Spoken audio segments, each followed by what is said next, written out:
ஒரு பெயரை நாம உச்சரிக்கும் போது நாடி நரம்பெல்லாம் சிலிர்க்கணும். அவர் குறித்த வரலாறை கேட்கும் போது வீரமும் பெருமித உணர்வும் ஏற்படும். பாரதத்தின் சுதந்திரத்திற்காக முதல் குரல் கொடுத்தவர்.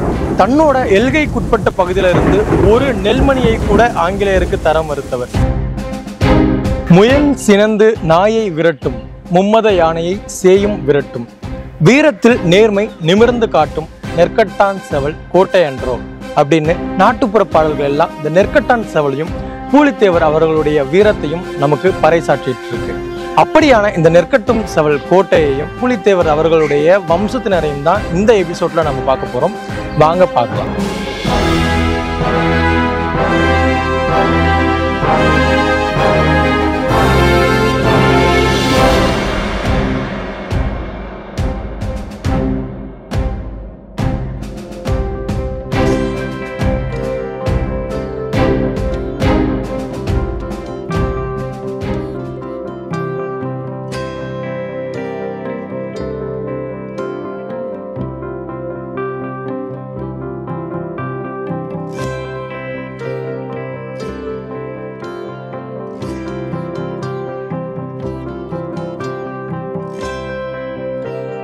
வணக்கம் பிரதர். வணக்கம் பிரதர். சிவகுமார சுவாமி துரை, சிவி உள்ளமுடையார் துரை, எப்படி இருக்கீங்க? ரெண்டு பேரும் நல்லா இருக்கேன். அதாவது ரொம்ப சந்தோஷம் உங்களை வந்து சந்திக்கிறதுல. காலையிலேயே உங்களுடைய பணிகளை ஆரம்பிச்சிட்டிங்க போல. அதாவது பூலித்தேவர் அவருடைய பிறந்த தினத்துக்கு தான் வந்து புடவை எல்லாம் கொடுத்துட்டு இருந்தாங்க. நீங்கள் இன்னைக்கு மறுநாளும் கொடுத்துட்டு இருந்தீங்களா? என்ன காரணம்? இது வந்து அந்த விழா சிறப்பாக நடக்குன்னா இவங்க தான் காரணம். எல்லாமே நம்ம அன்னதானத்துல இருந்து அந்த வருத ஆளுகளை கவனிக்கிறதுல இருந்து எல்லாமே பார்த்துக்கிட்டாங்கன்னா அதுக்கு இவங்க தான் காரணம். இப்போ மறுநாள் அவங்களுக்கு வந்து நம்ம அரண்மனை சார்பா ஒரு பரிசு மாதிரி நம்ம கொடுத்துருவோம். வழக்கம் தோறும் கொடுத்துறது, அவங்க வீடு தோறும் கூப்பிட்டு விட்டு வழக்கமா கொடுத்துரு.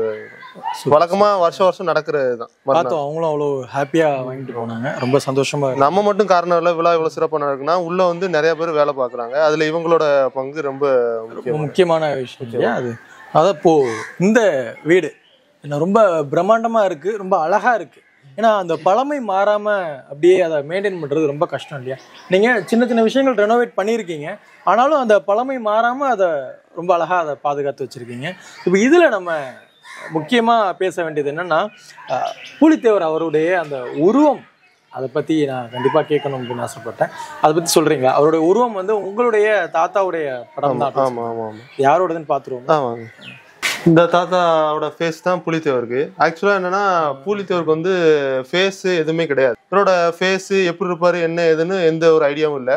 ஆனா கும்மி பாட்டு அந்த காலத்துல நிறைய இவங்க அரசவையில, தாத்தாவோட அரசவையில பாடி இருந்திருக்காங்க. அப்போ கும்மி பாட்டை வச்சு பூலித்தேவர் வர்ணனை இருக்கும் இல்லையா, இருப்பாங்க. இப்படி பிராட் ஷோல்டர் இருக்கும், கை நீட்டினாங்கன்னா முட்டி முழங்கால் வரைக்கும் இருக்கும், உயரமா இருந்தாங்க, மீசை எப்படி வச்சிருந்தாங்க, அந்த மாதிரி ஒரு அந்த ரெகனைஸ் பண்ணி அந்த பாட்டை வச்சு ரெகனைஸ் பண்ணி வரைஞ்சிட்டாங்க. ஸோ கடைசியா வந்து ஃபேஸுக்கு என்ன பண்றதுன்னு தெரியல. அப்போ இந்த தாத்தா தான் இண்டிபெண்டன்ஸ்க்கு முன்னாடி லாஸ்ட் கிரவுண்ட் சமீந்தார்.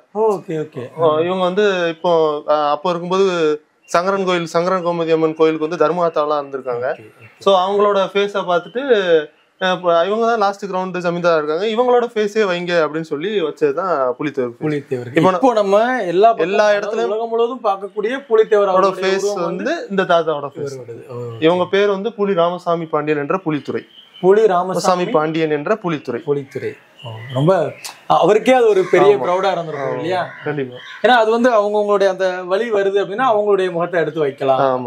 ஆனா கிட்டத்தட்ட உங்க குடும்பத்திலேயே எல்லாரையும் பார்க்கும்போது அதே அந்த அதே ஒரு ஃபேஸ் கட் வந்துரும் எல்லாருக்கும். இப்ப இவர் வந்து புலித்தேவர், மகாராஜா புலித்தேவர் படம் இங்க இருக்கு.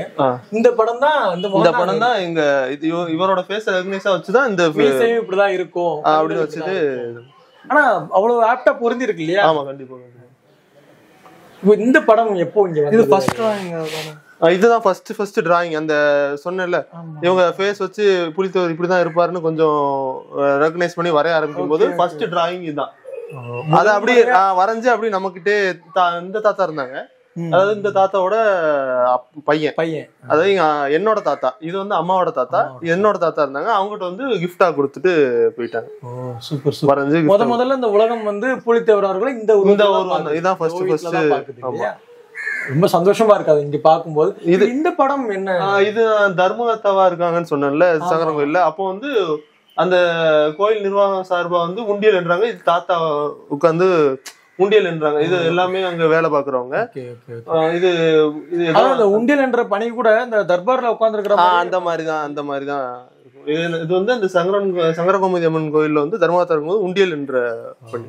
ஒரு நிர்வாகம் எல்லாம் பாக்குறது, எவ்வளவு கணக்கு வந்துச்சு, எவ்வளவு காணிக்கை வந்திருக்கு அப்படின்னு பாக்குறது, நிர்வாகம் பாக்குறது. சிறப்பு சிறப்பு.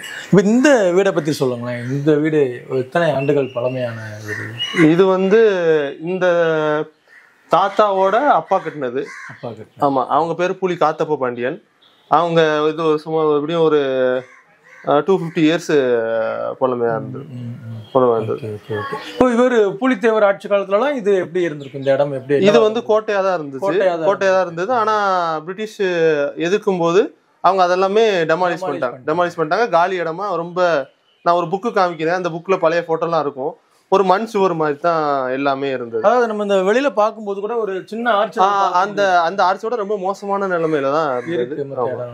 அதுதான் அதாவது எங்க அம்மாவோட தாத்தாவோட அப்பா எடுத்து இந்த அரண்மனை கட்டினது வந்து எங்க தாத்தாவோட அப்பா, எங்க அம்மாவோட தாத்தாவோட அப்பா புலி காத்தப்ப பாண்டியன் சொல்லிட்டு அவர் பேர். இந்த விஷயங்கள் எல்லாமே இப்ப புலித்தேவர் குறித்த நம்ம நிறைய விஷயங்கள் நம்ம பேச போறோம் தொடர்ச்சியா. இப்ப அடுத்த கட்டமா நம்ம எங்க போலாம், எந்த விஷயத்த நம்ம பார்க்கலாம்? வாங்க நம்ம அந்த கோட்டைக்கு போலாம். கோட்டைக்கு போயிட்டு அங்க ஃபுல் பெயிண்டிங்லயே ஃபுல் ஹிஸ்டரி இருக்கு. அது எல்லாமே பார்த்துட்டு நம்ம ஓலை சுவடி எல்லாம் பார்க்கலாம். வால் இருக்கு, சுருள் வால், இந்த கவன் கல்லு, அதோட ஹிஸ்டரி எல்லாம் பார்க்கலாம். சூப்பர். வாங்க போலாம். கோட்டை கதவுல திறக்க சொல்லிடலாமா?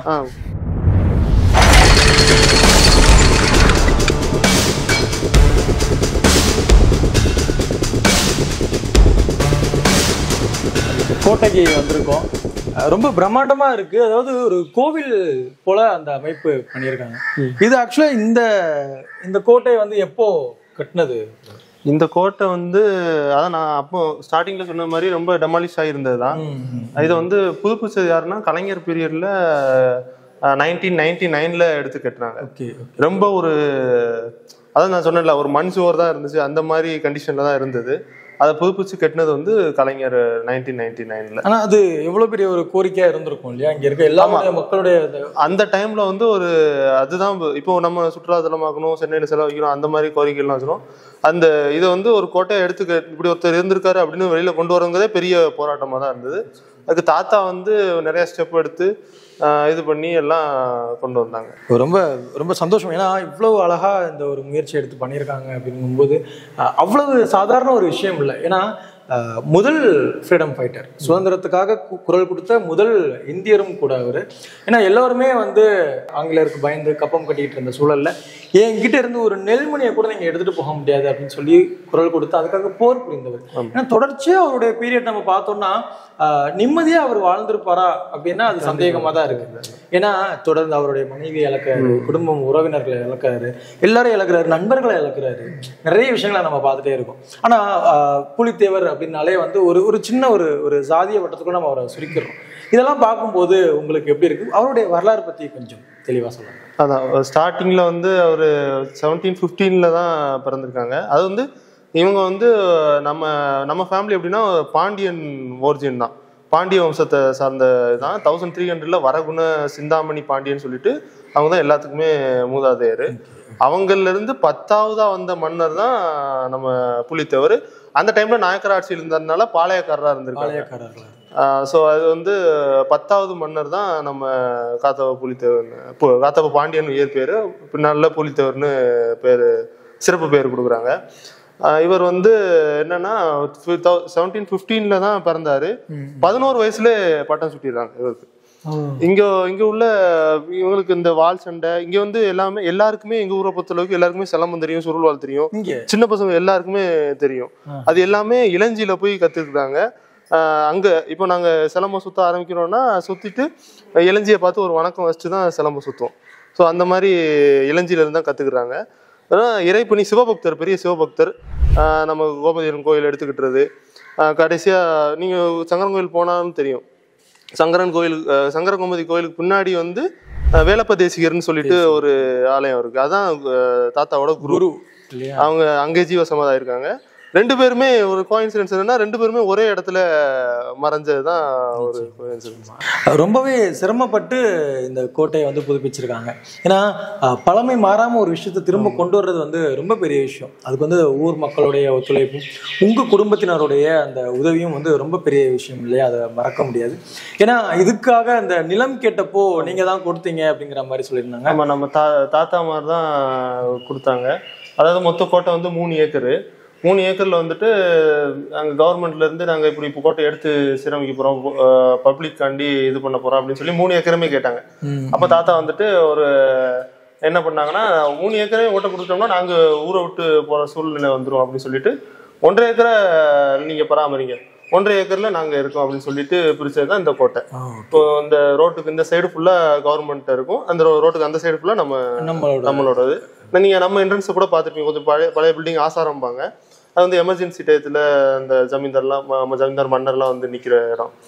அந்த ரோட்டுக்கு இந்த சைடு இப்போ கவர்மெண்ட் இருக்கு, அந்த சைடு உள்ள 1.5 ஏக்கர் நமக்கு. Super super super. இப்போ இந்த இடத்துக்குள்ள வந்து அவருடைய திருவுருவப்படம் வச்சிருக்காங்க. அதாவது நீங்க சொன்ன மாதிரி அந்த ஓவியத்துக்கெல்லாம் பிறகு வரையப்பட்டது இல்லையா? அதுக்கப்புறம் வரக்கூடிய ஒவ்வொரு ஓவியர்களும் அவங்களுடைய கற்பனைக்கு தகுந்த அதை ரெஃபரன்ஸா வச்சு அது அவங்களோட இதுக்கு தக்கன வருது. இப்போ இதை பத்தி சொல்லுங்களேன். இந்த ஓவியம் வந்து இது இங்கே இருந்தது ஆல்ரெடி இல்ல? இல்ல இது வந்து இங்க இருந்தது இல்ல. இங்க அதாவது இருந்ததுன்னா இந்த கோட்டை கெட்டும் போது ஒருத்தங்க தமிழரசின்னு பரிசா கொடுத்தது, இந்த என்னோட பங்கு இந்த கோட்டையில் இருக்கணும் அப்படின்னு சொல்லிட்டு கொடுத்தது. சரி ஓகே அப்படின்னு சொல்லிட்டு அதையும் வச்சுட்டாங்க. அது இவ்வளவு வருஷமாயும் இன்னும் அவங்களோட பேரு இன்னும் பேசிட்டாங்க தமிழரசின்னு சொல்லிட்டு. கிஃப்டா வந்ததுதான் இந்த கோட்டைக்கு. இதெல்லாமே வந்து இந்த பெயிண்டிங் எல்லாமே வந்து ஒவ்வொரு பெயிண்டிங்கும் எப்படி இந்த நெல்கட்டும் சோல் கோட்டை இருக்குன்னா நெல்கட்டும் சோல் கோட்டை எப்படி உருவாச்சு அந்த மாதிரி வந்து பிக்சர் ரெப்ரசன்டேஷன்ல கொடுத்துருப்பாங்க. இது வந்து இதுக்கு ஒரு இவங்க தாத்தா வந்து ஃபர்ஸ்ட் வந்து 3 கோட்டை உண்டு தாத்தாவுக்கு. ஆவுடையாபுரத்துல ஒரு கோட்டை, நெல்கட்டும் சோல்ல ஒரு கோட்டை, வாசுதேவனூர்ல ஒரு கோட்டை. வாசுதேவனூர் கோட்டை எல்லாம் என்னாச்சு எங்க இருந்துச்சுன்னே தெரியல, அந்த அளவுக்கு ஆயிப்போச்சு. இப்போ ஃபர்ஸ்ட் அவங்க இருக்கிறது வந்து ஆவுடையாபுரம் கோட்டை, நெல்கட்டும் சோல்ல கோட்டை கிடையாது. அப்போ ஒரு நாள் தாத்தா வந்து ஊர்வலம் வந்திருக்காங்க. ஊர்வலம் வரும்போது நெல்கட்டும் சோல் வரும்போது என்னாச்சுன்னா, நெல்கட்டும் சோல் பார்டர் இருந்திருக்கு. பார்டரை தாண்டி ஒரு நாய் வந்து முயல் துரத்திட்டு வந்திருக்கு. நெல்கட்டும் சோல் பார்டருக்குள்ள வந்ததும் முயல் வந்து நாயை துரத்த ஆரம்பிச்சிச்சான். அது என்ன ஒரு அதை வந்து இவங்க ஊர்வலம் வரும்போது பார்த்துருக்காங்க. பார்க்கும்போது ஓகே இது வந்து கொஞ்சம் பிரேவ் சாயில் வந்து கொஞ்சம் வீரம் செஞ்ச சாயிலா இருக்கு அப்படின்னு சொல்லிட்டு இங்க ஒரு கோட்டை கட்டணும் அப்படின்னு சொல்லி இங்க கட்டினதுதான் இங்க. அதாவது முயல் வந்து வேட்டை நாய்களை எதிர்த்து நின்னதை இது ஒரு பாடலாவே கூட கொடுத்திருப்பாங்க. முயல் வந்து வேட்டை நாய்களை எதிர்த்து சண்டை போட்டது. இங்க இருக்கக்கூடிய பிள்ளைகள் இருக்காங்க இல்லையா, சின்ன குழந்தைகள் கூட மதம் கொண்ட யானையை எதிர்த்து நிற்பாங்க. அப்படியான ஒரு வீரம் விளைஞ்ச மண் இது அப்படிங்கிற மாதிரி ஒரு பாடல் கூட உண்டு. அதோடைய ஓவிய காட்சி தான். அதனாலதான் இங்க ஃபர்ஸ்ட் கோட்டை கட்டி இங்க வராங்க. இதை வந்து அதுக்கப்புறம் தான் ஹெட் குவார்டர்ஸ் ஆக்குறாங்க. அது வரைக்கும் ஆவுடையாபுரத்துல இருந்தாங்க, அதுக்கப்புறம் இங்க வந்து ஹெட் குவார்டர்ஸ் ஆக்குறாங்க. அதோட சிம்பாலிக் பிக்சர் ரெப்ரசன்டேஷன் தான் இந்த முயல் கூட நான் அது ரொம்ப பெரிய விஷயம் இல்லை இது. அதாவது இங்க நெற்கட்டும் செவலுக்கு அவர் வர்றதுக்கான முக்கிய காரணம் வந்து முயல் வந்து வேட்டை நாயை எடுத்து சண்டை போட்டது. இது வந்து போர்க்காட்சின்னு நினைக்கிறேன். இது வந்து பேட்டில் ஆஃப் களக்காடுன்னு சொல்லிட்டு நடக்கு. அதுல இவங்க வந்து பயங்கர ஸ்ட்ராட்டஜிஸ்ட். எப்படின்னா அந்த போர் நடக்கிறதுக்கு முன்னாடியே பிரிட்டிஷ்காரங்க வந்து கப்பம் கேட்கறாங்க. ராபர்ட் கிளைவ் எடுத்து போர் பண்ணது அந்த பிக்சர் ரெப்ரசன்டேஷன் தான் இருக்கு. அவங்க கப்பம் கேட்கும் போது இவங்க தரமாட்டேன்னு சொல்லிட்டாங்க. அப்போ சண்டை ஆயிடுது, போர் ஆயிருது. அதுக்கு முன்னாடியே ஒரு ஸ்ட்ராட்டஜி என்ன பண்றாருன்னா, கேரளா இருக்குல்ல திருவனந்தபுரம் மன்னரை அவர் கூட போர் செஞ்சு ஜெயிச்சிட்டாரு. கேரளாவையும் ஜெயிச்சிட்டாரு. கேரளாவை ஜெயிச்சதுக்கு அப்புறம் அந்த மன்னர்கிட்ட வந்து என்ன சொல்றாருன்னா, நீங்க வந்து நீ ராஜ்யத்தை வந்து என்கிட்ட கொடுக்க வேண்டாம், நான் ராஜாவா இருக்கல, நீங்களே ராஜாவா இருங்க. ஆனா என்னோட சூசர்னிட்டி அசெப்ட் பண்ணி எனக்கு கூட்டணி ஒரு ஃப்ரெண்ட்ஷிப் மாதிரி இது பண்ணிக்கிட்டாரு.